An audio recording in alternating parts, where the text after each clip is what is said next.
Hey hello guys, welcome back to my YouTube channel. तो अब मेरे लुक को देखकर डर मत जाइएगा। ये लुक स्पेशली मैंने शिव तांडव के लिए क्रिएट किया था। और मैं माता रानी को बहुत बहुत बहुत मानती हूँ, लेकिन कहते हैं ना कि कहीं ना कहीं कोई चीज़, कोई शक्ति जो है वो आपके अंदर अपने आप डेवलप होने लगती है। जैसे कि शिव भगवान का जो है वो मेरे अंदर अपने आप है कि मतलब कुछ टाइम से, कुछ महीनों से मतलब मुझे ऐसा लग रहा है कि हाँ, मुझे शिव भगवान की भक्ति में भी लीन होना चाहिए। और मैं हो भी रही हूँ, और अगर मैं ना भी कोशिश करूँ तो भी वो मेरे अंदर से ही निकल रहा है। तो मुझे शिव तांडव के बारे में इतना अच्छी नॉलेज नहीं है, लेकिन जस्ट मैंने ऐसे ही खोल के देखा। और मेरा एक सपना था कि मैं शिव भगवान की एक मूर्ति है शिव भगवान की, जिसमें वो आराम से बैठे हुए हैं और चेहरे पर मंद सी मुस्कान है उनके।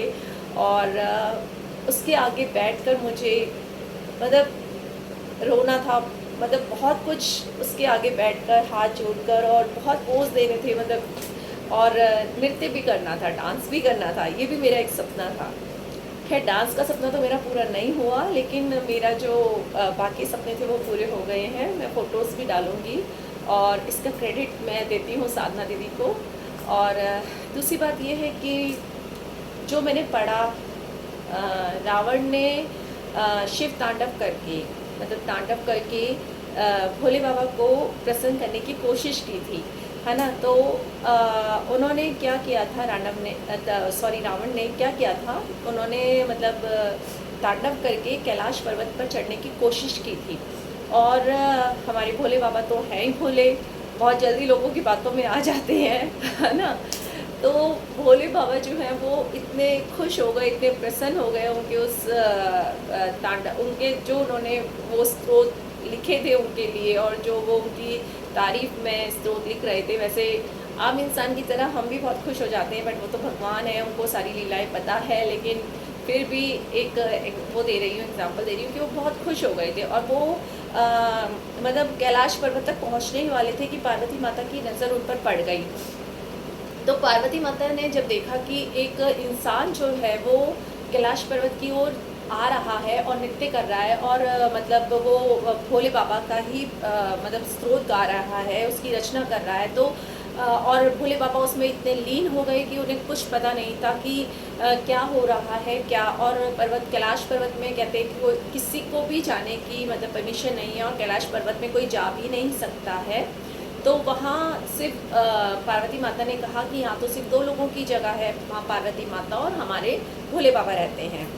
तो वो उस मंजिल तक पहुँचने ही वाला था कि पार्वती माता ने कोशिश की भोले बाबा को, मतलब अपने जो वो लीन थे उसके भजन में, उसके गाने में जो लीन थे उससे उठाने की, उससे जगाने की कोशिश की, लेकिन वो सफल नहीं हो पा रही थी।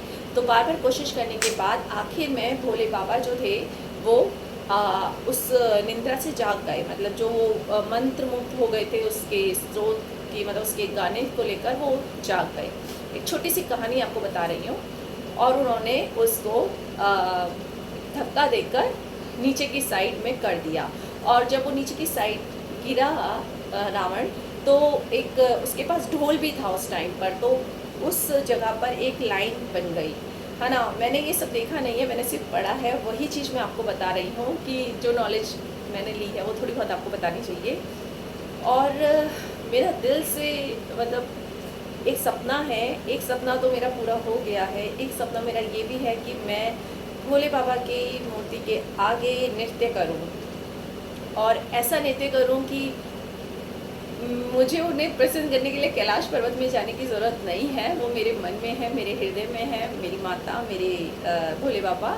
तो मुझे इतना एफर्ट्स करने की ज़रूरत नहीं है। मैं उज्जैन में जाकर भी जो उनकी तस्वीर है, जो उनका रूप है वहाँ पे, स्वरूप है, उसी के आगे नृत्य करके मैं उन्हें प्रसन्न कर सकती हूँ। और वैसे भी मुझे कुछ एफर्ट्स करने की ज़रूरत नहीं है, वो मुझसे बहुत खुश है।